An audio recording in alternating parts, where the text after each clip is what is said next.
తెలంగాణ రాష్ట్రంలో ఏ ప్రజలన్నా దీని గురించి మాట్లాడమని చెప్పిరా? ఇలా ఎవరు డిమాండ్ చేస్తారు? ప్రజా ఎజెండా ఏంది? ప్రభుత్వం చర్చిస్తుంది ఏంది? ప్రతిపక్షం తీసుకొచ్చిన అంశం ఏంది?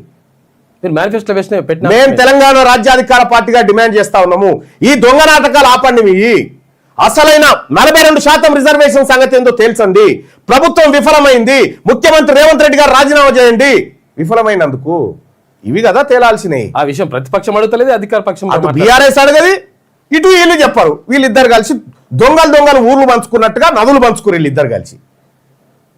గోదావరి ఆయన అమ్మకపోయిండు రేవంత్ రెడ్డి, ఈయన నేను కృష్ణా నమ్మిండు. ఇక మనకు చూపిస్తుంది మూసి. దీన్ని సుందరీకరణ ఏం చేస్తావు? సుందరీకరణ బొంద మీద పెట్టుకుంటాము. సుందరీకరణ దేనికోసం? మోరీలు తెచ్చుకొని. మోరీలు మాకు, కాలువలు ప్రాజెక్టు మీకు.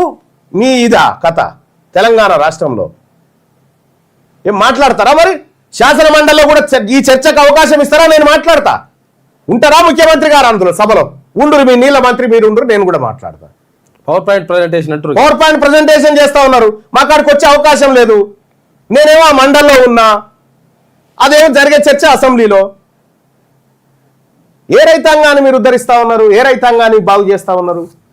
సిగ్గు లేకుండా ఈ ఇద్దరు తోడు దొంగలు కలిసి తెలంగాణ ప్రజలారా, మరీ ముఖ్యంగా నా బీసీ సోదరులారా, ఒకటి కృష్ణా నమ్ముకుంటూ ఇంకోటి గోదావరి నమ్ముకుంటుండు. గంతే.